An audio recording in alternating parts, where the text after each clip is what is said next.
Om Sai Ram to all the devotees. Today we are going to start with chapter 3 of Sri Sai Satcharitra.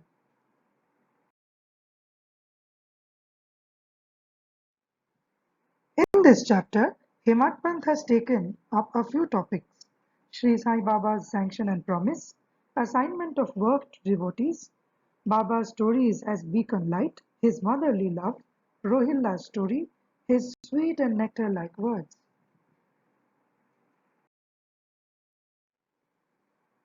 Sai Baba's sanction and promise. As described in the previous chapter, Sai Baba gave his complete assent to the writing of the Satcharitra and said, I fully agree with you regarding the writing of Satcharitra. You do your duty. Don't be afraid in the least. Steady your mind and have faith in my words. If my Leelas are written, the avidya will vanish, and if they are attentively and devotedly listened to, the consciousness of the worldly existence will abate, and strong waves of devotion and love will rise up, and if one dives deep into my Leelas, he would get precious jewels of knowledge.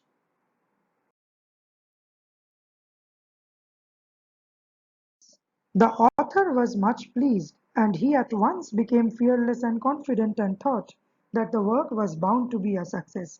Then turning to Shama, Baba said, If a man utters my name with love, I shall fulfill all his wishes, increase his devotion. And if he sings earnestly my life and my deeds, him I shall beset in front and back and on all sides. Those devotees who are attached to me, heart and soul, will naturally feel happiness when they hear these stories. Believe me that if anybody sings my Leelas, I will give him infinite joy and everlasting contentment. It is my special characteristic to free any person who surrenders completely to me and who worships me faithfully and who remembers me and meditates on me constantly.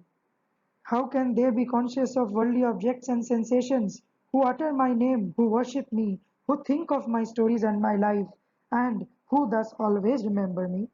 I shall draw out my devotees from the jaws of death. If my stories are listened to, all the diseases will be got rid of. So hear my stories with respect, and think and meditate on them, assimilate them. This is the way of happiness and contentment.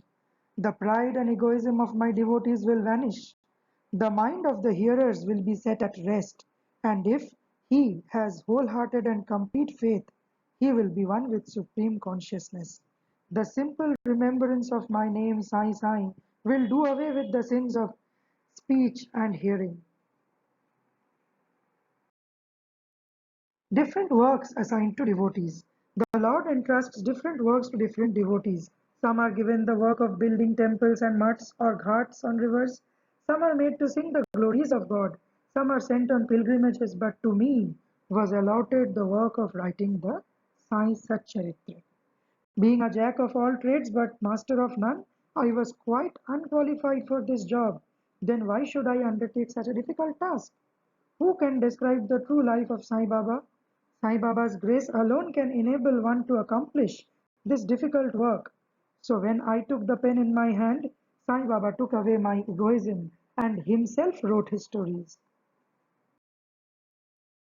The credit of relating these stories therefore goes to him and not to me. Though Brahmin by birth, I lacked the two eyes, that is the sight or vision of Shruti and Smruti, and therefore was not at all capable of writing the Satcharitra. But the grace of the Lord makes a dumb man talk, enables a lame man to cross a mountain. He alone knows the ways of getting things done as he likes. Neither the flute nor the harmonium knows how the sounds are produced. This is the concern of the player. The oozing of Chandrakant jewel and the surging of the sea are not due to the jewel and the sea, but due to the rising of the moon. Baba's stories as beacon light.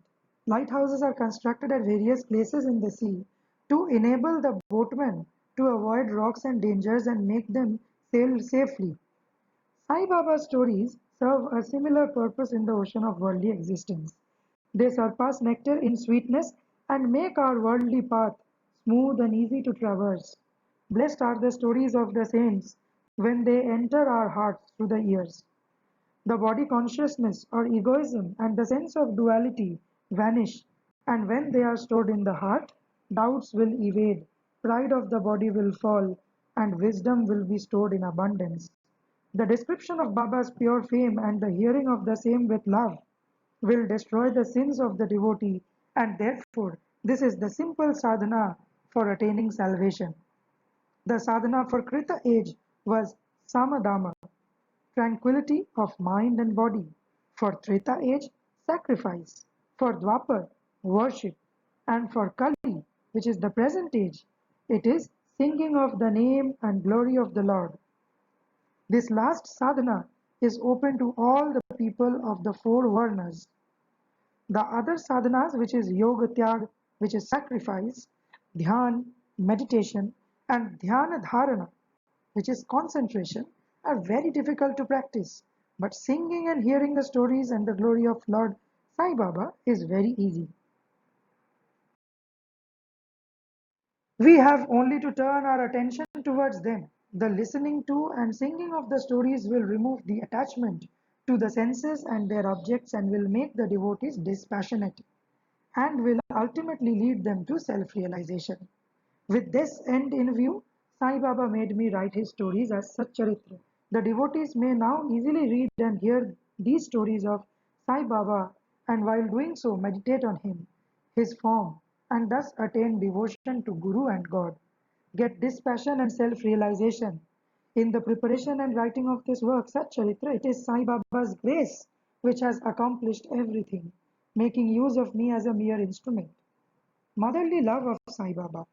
Everybody knows how a cow loves her infant calf. Her udder is always full, and when the calf wants milk and dashes at the udder, out comes the milk in an unceasing flow.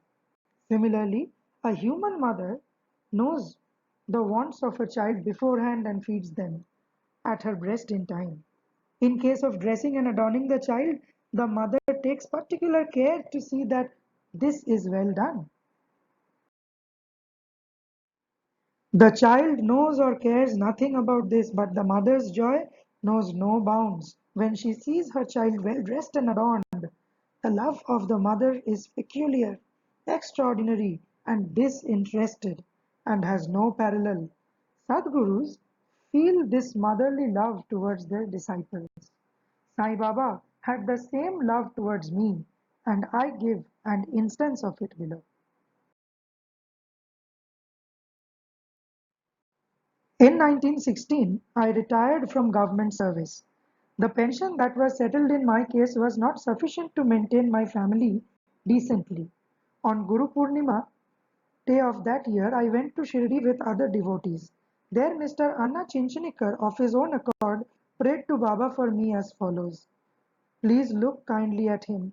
The pension that he gets is quite insufficient. His family is growing. Give him some other appointment, remove his anxiety, and made him happy. Baba replied, He will get some other job, but now he should serve me and be happy. His plates will be ever full and never empty. He should turn all his attention towards me and avoid the company of atheists, irreligious, and wicked people. He should be modest and humble towards all and worship me with heart and soul. If he does this, he will get eternal happiness. The question, who is this he whose worship is advocated, is already answered in a note on who is Sai Baba in the prologue at the beginning of this work. Rohilla story. The story of the Rohilla illustrates Sai Baba's all-embracing love. One Rohilla, tall and well-built, strong as a bull, came to Shirdi, wearing a long kafni, and was enamored of the Sai who stayed there. Day and night he used to recite in a loud and harsh tone the Kalm, and he used to shout, Allahu Akbar, God is great. Most people in Shirdi were working in their fields during the day, and when they returned to their homes at night, they were welcomed with Rohilla's harsh cries and shouts. They could get no sleep and felt much trouble and inconvenience. They suffered this nuisance for some days in silence, And when they could stand it no longer, they approached Baba and requested him to check the Rohilla and stop the nuisance. Baba did not attend to their complaint. On the contrary, Baba took the villagers to task and asked them to mind their own business. He said to them that the Rohilla had got a very bad wife who tried to trouble the Rohilla and himself. But hearing the Rohilla's prayers, she dare not enter, and they were at peace.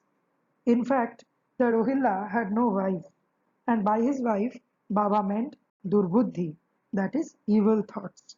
As Baba liked prayers and cries to God better than anything else, he took the side of the Rohilla and asked the villagers to wait and bear with the nuisance, which would abate in due course.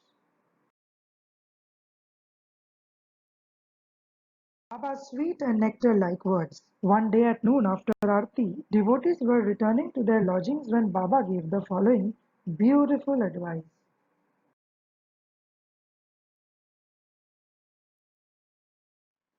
Be wherever you like, do whatever you choose. Remember this well, that all what you do is known to me. I am the inner ruler of all and seated in your hearts. I envelop all the creatures, the movable and immovable world. I am the controller, the wire puller of the show of this universe. I am the mother, origin of all beings, the harmony of the three gunas, the propeller of all senses, the creator, preserver, and destroyer. Nothing will harm him who turns his attention towards me, but Maya will lash or whip him who forgets me. All the insects, ants, the visible, movable, and immovable world is my body and form. Hearing these beautiful and precious words, I at once decided in my mind to serve no man henceforth but my Guru only. But the reply of Baba to Anna Chinchinikar's query, which was really mine, that I would get some job, began to revolve in my mind, and I began to think whether it would come to happen. As future events showed, Baba's words came true and I got a government job. But this was of short duration. Then I became free and devoted myself solely to the service of my Guru Sai Baba. Before concluding this chapter, I request the readers to leave out the various hindrances, which is indolence, sleep, wandering of mind, attachments to senses, etc., and turn their whole and undivided attention to these stories of Sai Baba. Let their love be natural. Let them know the secret of devotion. Let them not exhaust themselves by other sadhanas. Let them stick to this simple remedy, that is listening to Sai Baba's stories. This will destroy their ignorance and will secure for them salvation. A miser may stay at various places, but he constantly thinks of his buried treasure. So let Sai Baba be enthroned in our hearts. In the next chapter, I shall speak of Sai Baba's advent in Shirdi. Bow to Shri Sai, peace be to all. Om Sai Ram. Thank you so much for listening.